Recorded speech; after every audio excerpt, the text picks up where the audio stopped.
All right, welcome to the Successfully Unemployed show. I am super excited about today's show because we have the opportunity to meet somebody who's living overseas, not in America, but someplace overseas. Now, he's from America, but he's living overseas and he provides for his family without having a job. He went from ordinary, just like most people, ordinary working an ordinary job, just over broke job, and now he's extraordinary by providing for his family with businesses and or the companies that he's created. Basically, he has money coming in outside of a job, and he's working overseas at a NGO or non-governmental organization where he's volunteering his time. So he makes his money from his business and then gives his time away. It's fantastic. So Josh Summers, thank you so much for being on the show.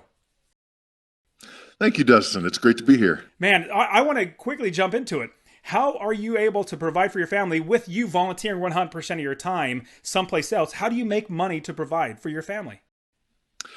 For the longest time, I used to call myself a blogger, and I guess for most people, that's what would make a lot of sense. But I think I've made a shift here in the past year, and the way that I describe it to most people is that I run a media company.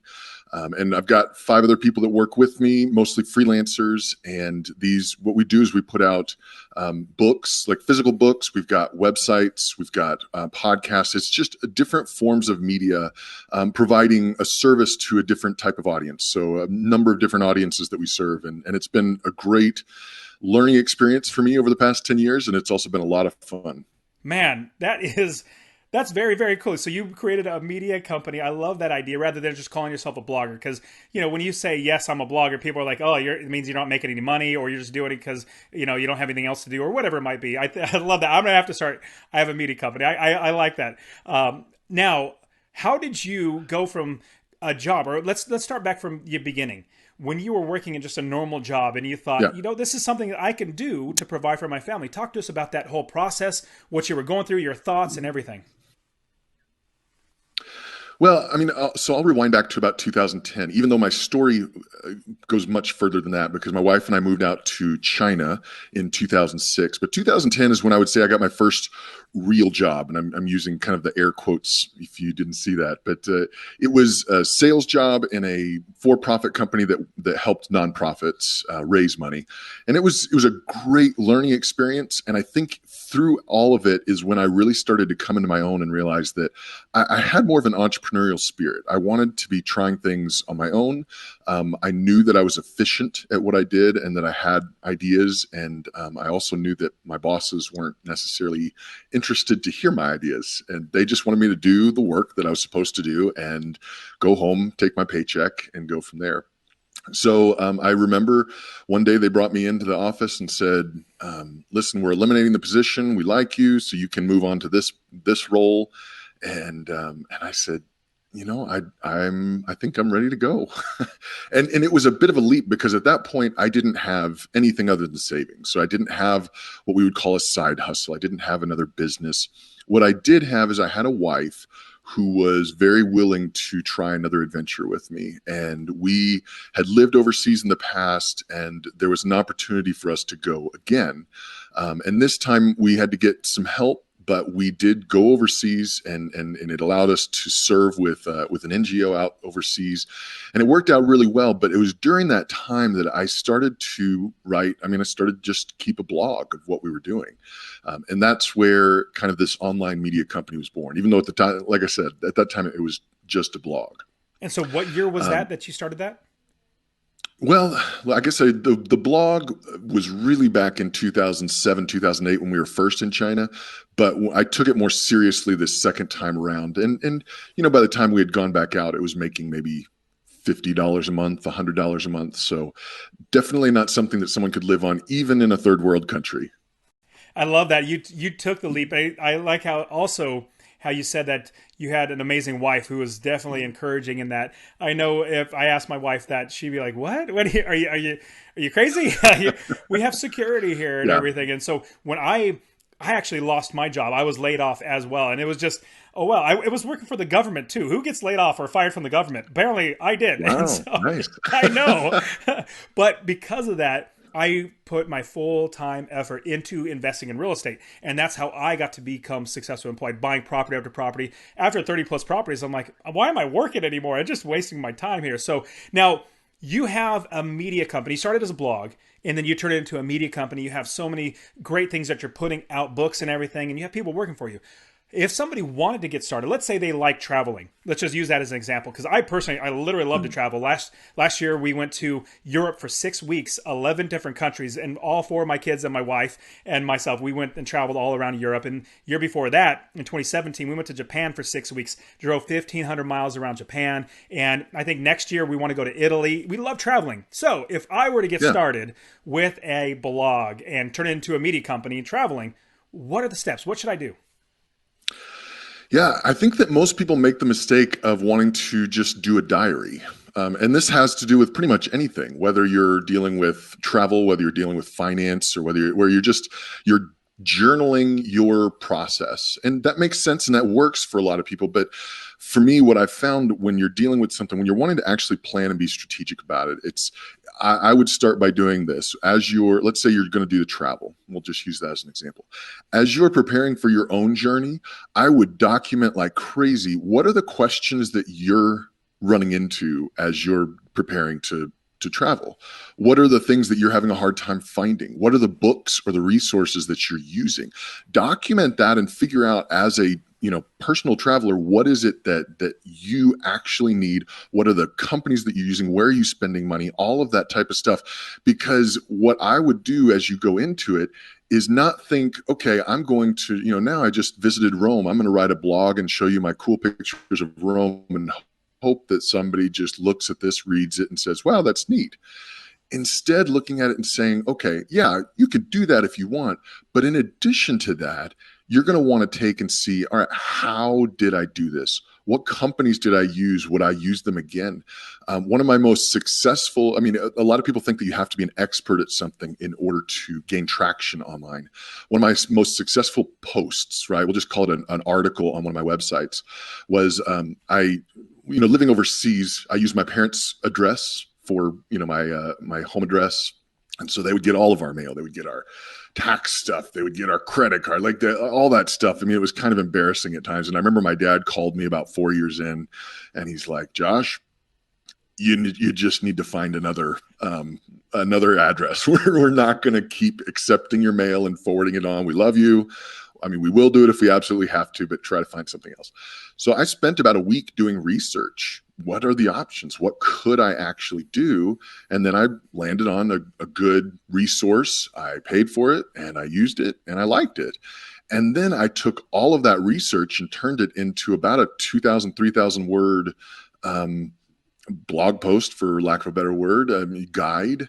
And that has been useful to so many different people because they're thinking the same things I was at that time and wondering, how am I going to figure out this information? And boom, if I provide them what they need at the time that they need it, then that is a recipe for success, or at least in my opinion. That's fantastic. So documenting as you're planning it out, as you're going through the process, the questions that you have that come up, apparently, I wouldn't doubt that other people have the same questions. So that's a great idea. Now, once we start to document, we start to get these answers and we start writing everything down, what's the next step? Should we get a domain name right away? What are your thoughts there? Yeah, whenever I'm talking with friends or family that want to do something similar, I always want to caution against diving in too much financially, because there's so many ways that you can do it, low cost or free. I use a tool called ConvertKit for my email, but it costs money. And so you can use a free version of MailChimp until you reach a certain level. There are $5 hosting plans. I spend hundreds of dollars a month on my website hosting, but that's because I'm to the point where I want premium hosting. I've got hundreds of thousands of visitors coming to the sites, but you don't need that. You can spend $3 on your first website. So yeah, like if there's something free that you can start with, you could potentially just get a WordPress.com website and then buy your own domain and then use that as kind of a testing ground for your ideas. And you can eventually move that somewhere else if you need to, but just start somewhere small and learn as you go. So if we were to go with a domain name and get a WordPress or get a hosting company. And I mean, literally it, like you said, $5 a month just for the hosting, which is basically it's a cup of coffee that costs more than that. So we could definitely afford that. A domain name, if you go through, I like namecheap.com. They're really, really inexpensive. And I paid like $8 a year for a domain name. So, I mean, that breaks down to like 75 cents a month. So you're at almost $6 a month for a company that you could start up and potentially start earning money. So once we have, because that's a whole nother ball of wax, how to actually develop a site. But from there, once we have the site, we start looking at creating it now from just a site, a blog, to then being a media company. Is there many steps in between there, or is it an easy jump to, not easy, but like, can we jump to the next step of being a media company? I would say that the biggest ingredient that I've had to learn over the years is one called patience. And this type of stuff, it just doesn't happen overnight. And I know that's cliche to say, nothing, success doesn't happen overnight. And yet it's true. Like there are ways to jumpstart that process. Sure, you can pay for advertising, you can pay to get eyeballs on your website, but unless you really know what you're doing, unless you've optimized your conversion rates on your website for whatever you're trying to convert for, whether that's ads, whether that's selling a product or affiliates, unless you're optimized for that, really the best thing you can do is just be consistent and be patient. And I'm not saying that the results will be amazing, but as you start to, I think that patience allows you time to grow professionally in what you're doing, and it also gives time for things like Google or Facebook or other algorithms to pick up your stuff and realize that it's quality. So should we put out an article a week? Should we do something different than that? Should we just like front load it with like 50 articles as best as we can and type our brains out? I don't know if there's a right answer there. So for example, I'll give you a couple examples. I've got one, a couple of the websites that I started from scratch, right? Like I launched it with one blog post.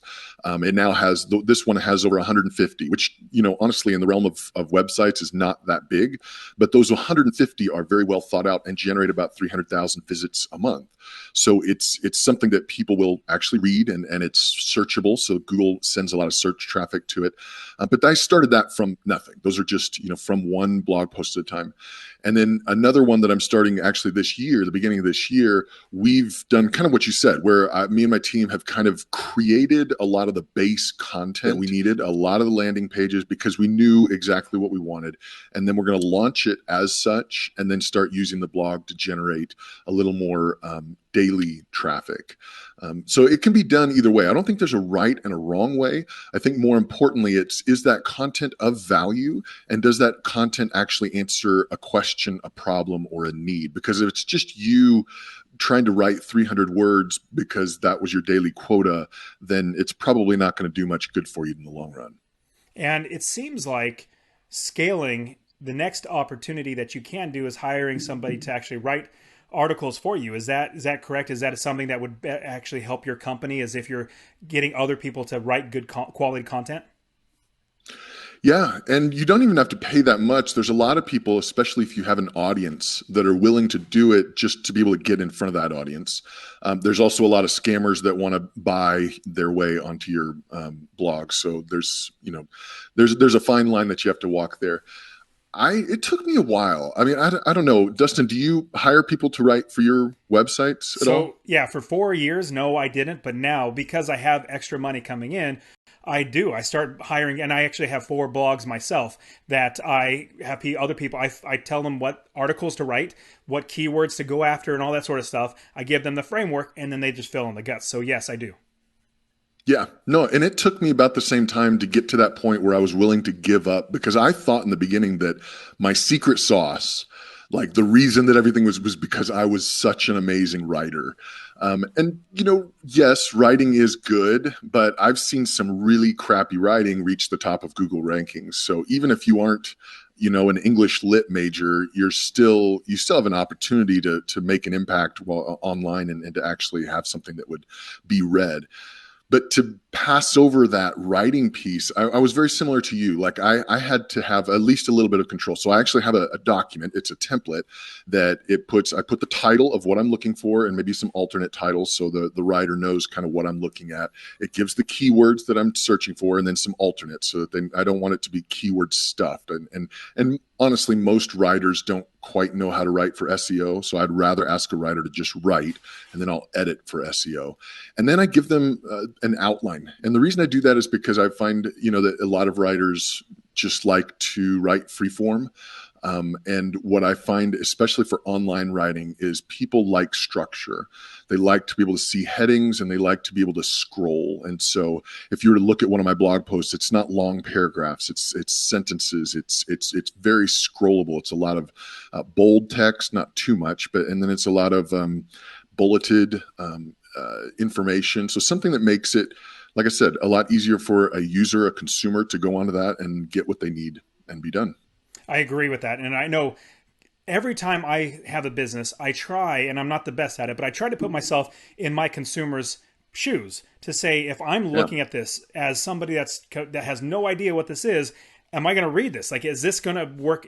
Is it going to look good on my phone? Like, is it actually going to read well on my phone? All those sort of thoughts. We need to take ourselves out of who we are, because we're so close to it as best we can, or even call up your mom and say, "Hey, mom, can you check out my article and tell me what's wrong with it?" Or call your best friend, but call somebody else that's outside of that day-to-day operations to get a good perspective. Because if you can't do it yourself, you need to have that. Because if you're deterring people because either the formatting's off or it's just one big block of text for like 2,000 words, people aren't going to read it. That's just nature now, just because technology's advanced so much that it's on the tip of our fingertips. So if we don't get it in 2 seconds, we're going to move on.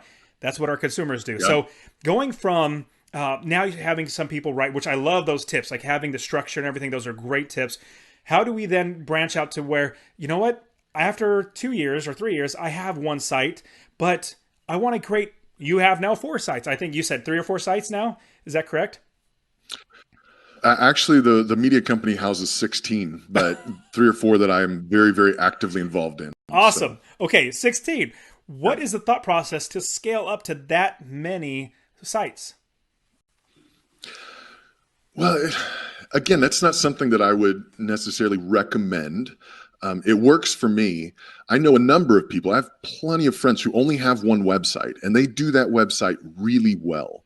A couple of the topics that I found myself writing about, I don't want to say I got bored, but I found myself writing about the same topics, and I just didn't. I felt like if I could take and just edit to make it all, I basically turned one of the websites into a book and edited it to become that book. And then it became a good selling book. It was very useful to people, but I kind of realized that, that's the end of that website. I still update the content, but I'm not necessarily actively involved in that.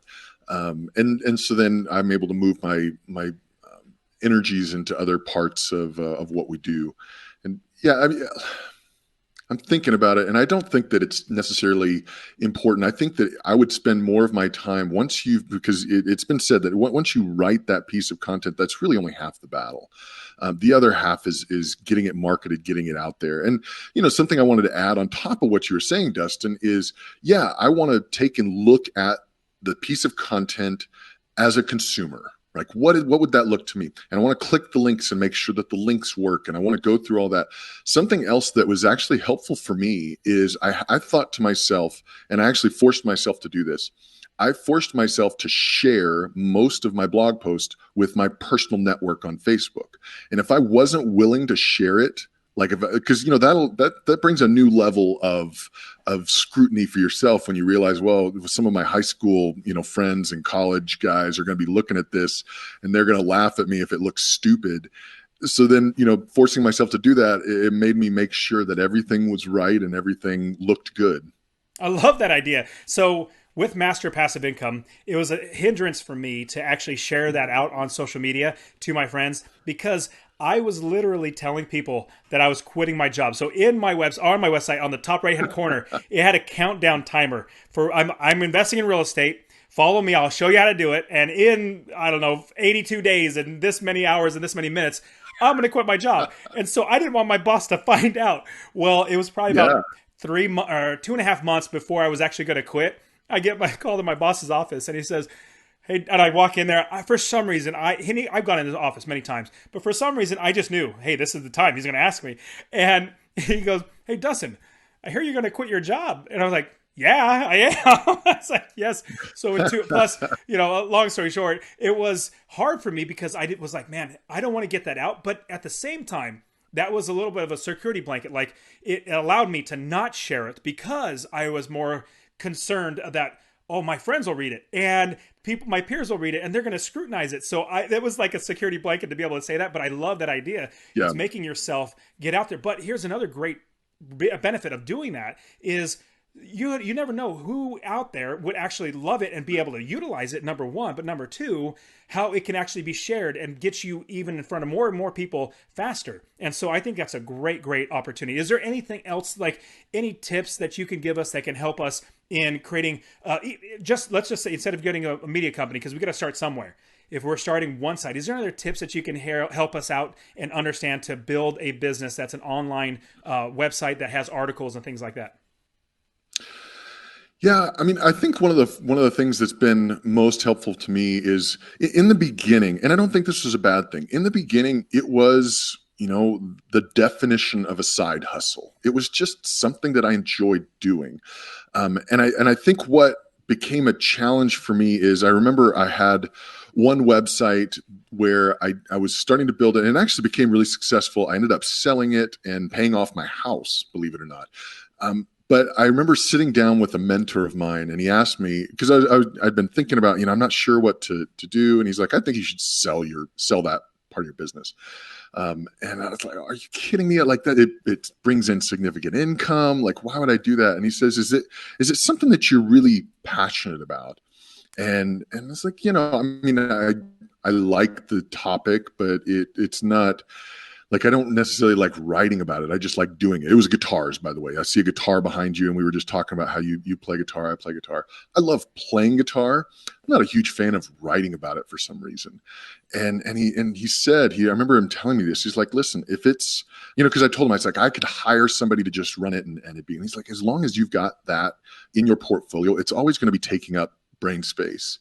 Like, you need to figure out who you are, like what is your identity online, and then go after that, and then shed anything else that doesn't fit into that. I think one of the problems I've seen for myself, and I see for a number of people, is they're going after, let's say, what they see is a very profitable niche or something that can do, that can grow fast, as opposed to something that they actually have a passion for or something that fits in with their identity. I don't know, nobody who's listening to this can actually see this, but Dustin, you can see this. I've got a sign and I printed it out because it's really important to me. It's got significance beyond what I have time to share with you here, but it's a sign that just says, what is your identity? And it's something that I see every time I walk into my office, because I think that is kind of the core of what I build my business on, is what is my identity? My identity is I am a believing Christian who wants to use the skills that I have to make an impact globally. And so what is it that I do within my business that can actually achieve that goal? And if it's not achieving that goal, then I don't care how profitable it is or how lucrative it is. I want to maybe turn my sights to something else or pivot in some way. I don't know. Does that make sense, Dustin? It absolutely does. I love it. And so if we get started in a certain direction and we start realizing, hey, this is not something that we can either continue long term, or I can give my energy in someplace else, you're thinking that analyzing it under the scope of what your identity is. And if it fits that identity, then keep going with it. If it doesn't, then move on or figure out a way. Like you said, selling it and paying off your house. That's amazing. I love hearing that. That's absolutely fantastic. And so now, if we were to write a book, you said you have a website that basically you turn into a book. Quickly talk to us a little bit about having that part of the media company of writing books. That just sounds daunting to most people. Well, I'm sure maybe 5-10 years ago it would have been. Uh, with the advent of Amazon, it's surprisingly easy. As a matter of fact, it's almost embarrassingly easy. Somebody says to me, they come up to me, "Oh wow, you're an author. Your book is selling on Amazon." It's like, yeah, and I could easily put my dog, as an author on Amazon. I mean, I say it that way. It kind of makes me laugh. My wife, continues to remind me, is like, no, it seems easy to you, but it may not be to somebody else, and that's true. I do think though the hardest part of writing a book is not getting it published. The hardest part of writing a book is just writing the book, like confirming to yourself, like making sure that you are actually going to sit down and write that book. The rest of it is something that you can get friends. I mean, I know that you could probably find somebody in your network that's published a book before, but you want to know what's interesting, Dustin? I published my books. I've got 2 of them now. There's a couple things that I've learned in the process that I think are very interesting. The first is this: print versions, at least of my books, outsell my digital Kindle versions 3-4 to 1, like easily. I thought that people would be buying the digital version, one, because it's half the price. Like, no, it's even more than half the price. So my digital version is like $6.99 and my print version is $15.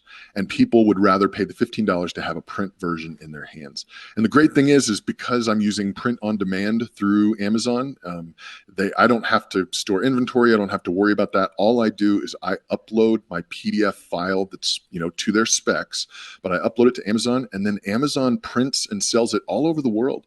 So I've got people in India, Australia, the UK that are buying my book locally and getting it delivered, printed on demand. So once they buy it, it gets printed and sent to their house. And that's just amazing to me. That is absolutely amazing. I completely agree. Now, I want to ask about, because if you're writing a book and having a media company, or basically you're having some sites, what are your thoughts about having your personality on there? Because I'll give you an example. Master Passive Income is a brand of mine where I talk about real estate and rental properties, and it's really focused on, like, driven by me. That's my personality. Successfulemployed.co, that's also, with me. I'm trying to push it like this is me. What are your thoughts about having a personality driven site, or, you put your personality driven, but like you're actually on there smiling, or a generic site that's just all, articles and links and all that sort of stuff? What are your thoughts about those, between those two? I personally would advocate for a personality brand, just because, let's say, I mean, think about it. When you're opening up your email and you get an email from Dustin at Master Passive Income, that's going to have a different, in my mind, than getting an email that's just from Master Passive Income. And I built an audience, over the 10 years that I was in China, I built an audience of people that basically had followed along with me and my family's journey in this very Western, remote part of China, so unique that nobody else was there. And so it kind of provided a reason, a hook for people to want to find out what was happening out there. And once we eventually left, I've been getting messages just, hey, I really enjoyed following along with you, messages from the peoples that were, that are minorities in that region, that are diaspora now around the world, that were saying, hey, I kept in touch with my homeland by watching what you did on Instagram or Facebook or even your website. And having that, infusing your personality into it is the fastest way to really grow an audience. Now, what I will say, and it goes back to what I said, Dustin, earlier, if you think to yourself, as we're saying this, if whoever's listening is thinking to themselves, I couldn't do that because it would just seem silly, or it would just, I think one of the things you need to ask yourself is, if that brand does not fit with your identity, then it's not going to work. And so at that point, I would reconsider that brand altogether. That's just me personally, where I would say, if you couldn't infuse your personality into that brand and make it better, your passion for that, your drive to do that, then to me, that's kind of a red flag that maybe that doesn't align with your identity of who you are. I think that makes a lot of sense. It also kind of lends into the idea that if a salesman is trying to sell something that he doesn't buy into, he doesn't believe in, he's not going to sell very many of them, because he doesn't believe in it himself. It's so much better if you believe in what you're selling. You can do so much better. Same thing if you're writing something about, like, say, guitars. You're so passionate about guitars and you want to write about guitars. You want to show people, you want to teach people, and it comes out in your speech. It comes out in everything. People are going to grab onto that. I completely agree with that. So the last thing I'll follow up with, if we're building a media company and we have this many sites, how do you juggle all these different sites? How do you juggle all these things all at one time? Well, it did take a while to get to this point. And what I will say is, like I kind of briefly mentioned, I don't actively run 16 at a time. There's a number of them that are just static sites. And what that means is they're not updated. They're up there. I'll probably go in once every quarter to make sure that everything is still working right. Everything's updated. So there's about 4 or 5 sites that I keep actively updated. And it's a chore. It's not something that I would necessarily wish on other people. But the fact that I have a team is really what helps that along. And the fact that these are established brands. So I'm not having to write a new piece of content every single day for every single brand. That would be pretty much insane. But what I do have is I have an editorial calendar for each one of the sites that gives me a little bit of security in knowing that what is my schedule here, and how do I need to break out my time. And so when I'm doing this, I know that, okay, Tuesdays for this website, I always publish a new piece of content, whereas Mondays and Wednesdays are always a refresh. And I have a content manager who helps me with the refresh. So all I have to do, it literally should take me only 10 minutes, is look over what he did, make sure that if any questions he had, I can answer, and then I schedule it.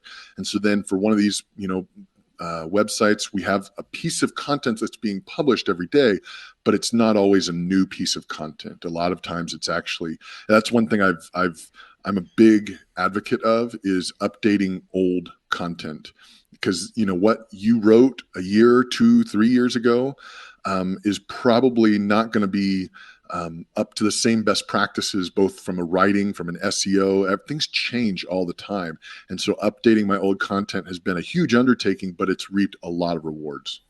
I think that's a great point. I have a friend of mine. He has one of the biggest finance websites in Canada. And he says his business, he's built it up so much. He's worked on it for quite a long time. But what he does every single week in order to maintain his like the number one status and get so many people coming to him is he updates one blog post or one article a week. He does one podcast, and then either he or has somebody else write a new article. So the new article keeps it growing, but he says he has to update previous stuff because, and you hit the nail on the head, things change. Google changes, Yahoo changes, all these things change. And what was working 3 years ago might not be working now, and you need to adjust. And even formatting. People might have a difference in formatting. They're like, oh, I like seeing emojis now everywhere. That's not a thing. But let's say if it is, you need to update it. So that's a great point. Now, Josh, what else? Is there anything else we could have missed, or anything that any else, wits or wisdom to create a blog and a media company that we should know?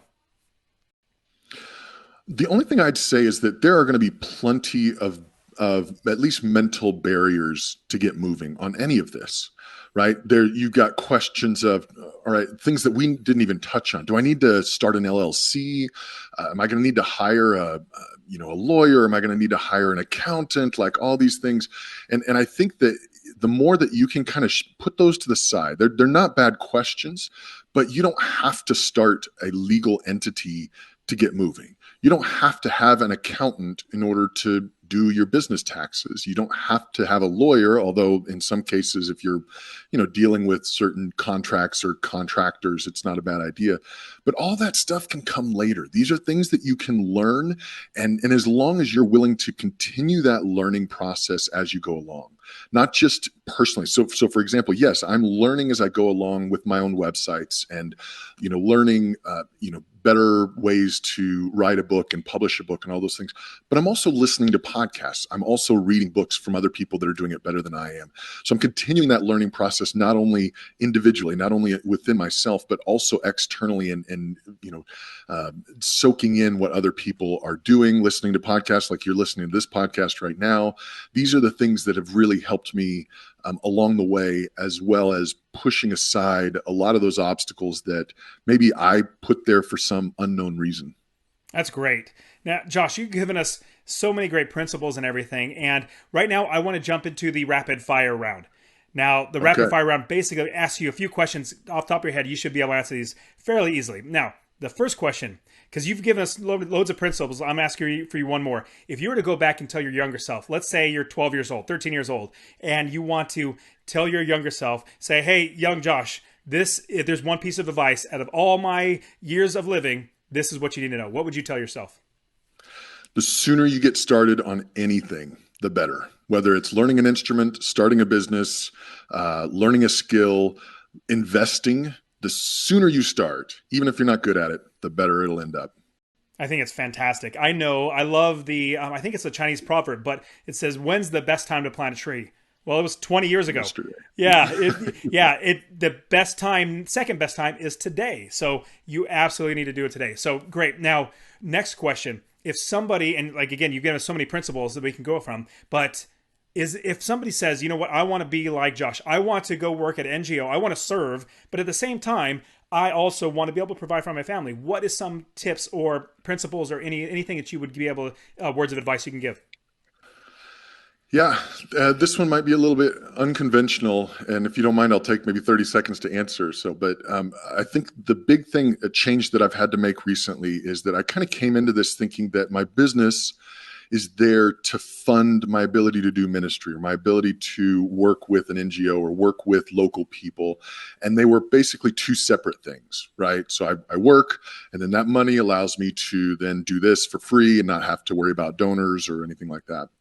But I think it's actually a very difficult and probably wrong way to look at it, because the way that I want to see it now is my business is, it's part of my identity. It is who I am, and it is something that I want to be an outpouring of the way that I give. And so, in some ways, instead of saying, I have this business and now I'm going to go, volunteer, it's how can I use what the skills that I've gained here to maybe consult with some of the nonprofits and NGOs that I'm working with. And I have been able to do a little bit of consulting. Or how can I, train some of the locals here? I love being able to use local contractors to be able to give them training in something that they normally wouldn't have been able to learn. So trying to find ways to not separate these two portions of my life, but trying to find ways to combine them and make it all a seamless part of who I am. That is brilliant and fantastic advice. I completely agree. When I was starting Master Passive Income, I was starting to think, well, how, because I'm a Christian, I read the Bible every day. I read the Bible to my kids. We go to church all the time. And I was thinking, how much should I actually hold back? Because my normal everyday language, I say, if somebody asks me, how are you doing? I say, praise the Lord, I'm doing fantastic. But should I hold that back? And I realize, you know what? This is who I am. I'm not going to change who I am. I'm just going to be who I am. If somebody doesn't like it, they can turn it off. They're not being forced to listen to it. But the people that do like it, that gravitate toward it, they're like, hey, I like this guy even more because he's really genuine. So I think that's great advice. Now, next question is, what is one or two tools, or it could be an app, it could be any type of tool, anything that you could think of that would help us to become successfully unemployed? Well, now I'm having to pull out my phone and like look at what I've got here. One of my favorites, I know this is weird. I love Audible. I know that wouldn't be the first thing that people would think about, but just that continuous learning, and one of the best ways, especially if you're currently employed in a job and you likely have a commute, using that time to actually increase your skills is great. And then the second thing and granted, excuse me, I am really a novice at this, so this is me just talking very openly and raw here, is I think that LinkedIn is better than I thought, and I'm really going to be investing a lot in LinkedIn this coming year. And so, yeah, if anybody's listening to this, want to see how good or bad I'm doing at that, you can connect with me on LinkedIn. That's great. I've heard other great businessmen tell me that LinkedIn is the place to be. So maybe that's something I should check out. So that's a great tip. Now, the last question, what is one, and Audible is fantastic, but in that, what is one nonfiction book? It could be business, it could be life skills, or whatever it might be. One nonfiction book that you would recommend us to read? Ooh, so I'm going to go with, there's two that come to mind, but I'll just tell you one, and that's Profit First by Mike Michalowicz. It's a pretty easy one to recommend, but I think the point here being is building a business for the sake of building it big is kind of pointless. But if you're building a business to actually support your family, you need to think about taking that profit first and then trying to do your best to minimize expenses. And it's changed the way a lot of people have done business, and I really enjoyed even just the way that he does it on Audible. It's a great listen. That's great. Did you say there was a second one, or is that the main one? There is, but you only asked me for Go one. Do ahead. you want a Let's get second another one? one. The other one is Get Things Done. That's an old one that's been around for a long time, and just a really great way to make sure that you're not wasting your time on things that aren't necessarily helping you along. Because the one thing that I hated most about my 9 to 5 job is that it was 9 to 5. I can get more done in 4 hours on my own than I could ever get done in an office from 9 to 5. And I think part of that is because I've learned to be so efficient and focused with my time and get things done is probably one of the reasons I've been able to do that. That's brilliant. Awesome. Well, Josh, you've given us so much great wisdom and so much great information. If somebody wanted to reach out to you, if they wanted to listen to anything that you have or check you out, how can they do that? I would recommend two places. One would be either LinkedIn or Instagram. Both of those you can find me at Josh S. Summers. So there's an extra S in the middle there. Just search me for Josh S. Summers, and I'd love to connect. Awesome. Josh, you're fantastic. Thank you so much for your time, and thank you for serving and to, being out there. Just saying, I want to help people. I just want to serve people. I want to be out there. So, Josh, thank you so much for your time. Thank you, Destin. Appreciate it. All right, man. Take care.